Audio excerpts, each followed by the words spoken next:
किस मुंह से मैं सलाम करूं और किस मुंह से मैं कहूं कि अस्सलाम वालेकुम। मुझे शर्म आती है कि मैं इस मुल्क का एक शहरी हूं। वजह यह है कि इस मुल्क में रहते हुए हमारे निज़ाम ख़राब है। हमारे मुल्क की जो अदारे हैं जैसे कि हुकूमत, वज़ीर आला, वज़ीर सिंध, वज़ीर आज़म, किसको मैं कहूँ कि आज हमारी अर्ज़ सुने। पाकिस्तान में होते हुए हम पाकिस्तानी नहीं कहलाते। क्यों? वजह यह है कि हमें हमारे हक, हमारे हकूक़ हमें नहीं मिलते।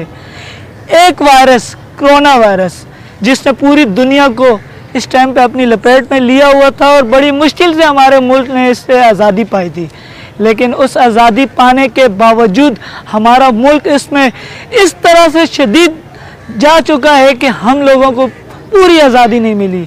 हमारे वो गरीब लोग जो 500 की मजदूरी कमाते हैं और रोड पे बैठ के हफ्ते में कोई 2 दिहाड़ियाँ मारते हैं और 1000 रुपये कमाने के बाद अपने घर जाते हैं और अपने बच्चों को 2 टाइम का या 1 टाइम का खाना खिलाते हैं। और हम जैसे लोग जो 4 टाइम खाते रहते हैं, पीते रहते हैं, लेकिन हमें मालूम नहीं है कि उन गरीबों का क्या होगा। लॉकडाउन तो हम लगा देते हैं, लेकिन लॉकडाउन के बाद उसके जो असरात आते हैं वो हमें नहीं मालूम। क्यों? हम क्या एक शहरी नहीं है? हम क्या एक पाकिस्तानी नहीं है? उन गरीबों की सोच नहीं है।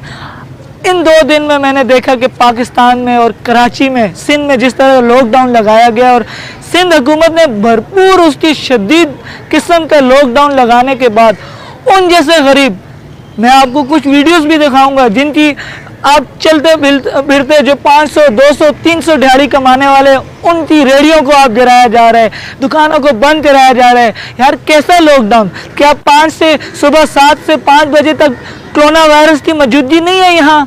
क्या 5 से 6 बजे तक कोरोना वायरस नहीं आ सकता? 6 बजे के बाद आता है कोरोना वायरस। ये कहाँ का इंसाफ है? हमारी हुकूमत क्यों नहीं सोचती कि हमारा मुल्क एक ऐसी तरफ जा रहा है, इस तरफ जा रहा है कि जहाँ पे तरक्की के बजाय हमारा मुल्क तबाह और बर्बाद हो रहा है। हमारे वो बच्चे जो हमारे मुल्क में तालीम हासिल कर रहे हैं और हमारा नाम रोशन करना चाहते हैं, उन जैसे बच्चों को प्रमोट कर दिया। फर्स्ट ईयर, सेकेंड ईयर और उसके बाद 9 और इंटर को ऐसे प्रमोट किया गया। ये हमारी तालीमी अदारे बर्बाद किए जा रहे हैं। हमें कोई पढ़ाई की तरफ नहीं लिया जा रहा। हमारे मुल्क को ये बारे में हमारे वज़ीर आला सिंध मुराद अली शाह को ये सोचना चाहिए कि वो अपने सिंध को कहाँ लेके जा रहे हैं। खुदारा मुझे तो ये अफसोस होता है कि हमारा मुल्क तरक्की की तरफ नहीं जा रहा। हमारा मुल्क और जलील हो रहा है, हमारा मुल्क और तबाह बर्बाद हो रहा है। मेहरबानी करके हमारे अदारे इस बारे में ये सोचें कि यार लॉकडाउन से कोई हमारा फ़ायदा नहीं है, लॉकडाउन से हमें कोई ऐसा असरात नहीं मिल सकते या लॉकडाउन से हमें कोई ऐसा मुनाफा नहीं मिल सकता।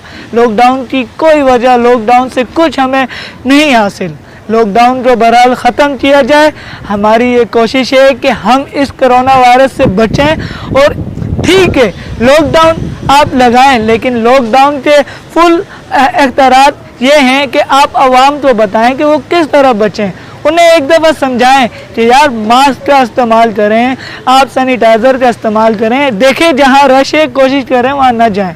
लेकिन ये हल नहीं है कि आप गरीब की रोज़ी ख़त्म कर दें, आप रोडों पे उन्हें जलील करें, आप उन्हें थानों में, कचहरियों में खड़ा कर दें, आप उनके नुकसान करें, उनकी दुकानें बंद करें, उनकी रेहड़ियाँ तबाह बर्बाद कर दें। एक रेहड़ी वाला जो 100 रुपये का दर्जन केला बेचता है, अगर दिन में उसके 2 से 4 दर्जन बिकते हैं तो वो बेचारा गरीब घर जाके क्या करेगा। खुदारा हमारी हुकूमत इस बारे में सोचे, हमारी आवाम इस बारे में सोचे, हमारे बड़े निज़ाम वाले इस बारे में सोचें। तो प्लीज़ आप इस बारे में सोचें और दुआ में याद रखें। इंशाअल्लाह हमारा मुल्क तरक्की की तरफ जाएगा जब हमारे इस जैसे लुटेरे हुक्मरान यहाँ से ख़त्म हो जाएंगे और हमारा पुरअमन मुल्क बनेगा। और हमारे पुरअमन मुल्क बनने के बाद ये सब हम एक चीज़ देखेंगे। तो दुआ में याद रखें। मेरे न्यूज़ को सब्सक्राइब करें ना करें वो आपकी मर्ज़ी, लेकिन इंसाफ ज़रूर करें कि हमें इस मुल्क के लिए क्या करना चाहिए। हम एक पाकिस्तानी शहरी हैं और हम इस पाकिस्तानी शहरी होने के नाते इस मुल्क के लिए अपनी जान भी दे सकते हैं। तो दुआ में याद रखें, इसी तरह हमें सपोर्ट करते रहें और मेरे इस सवाल का जवाब दें। पाकिस्तान जिंदाबाद। अल्लाह हाफिज़, खुदा हाफिज़।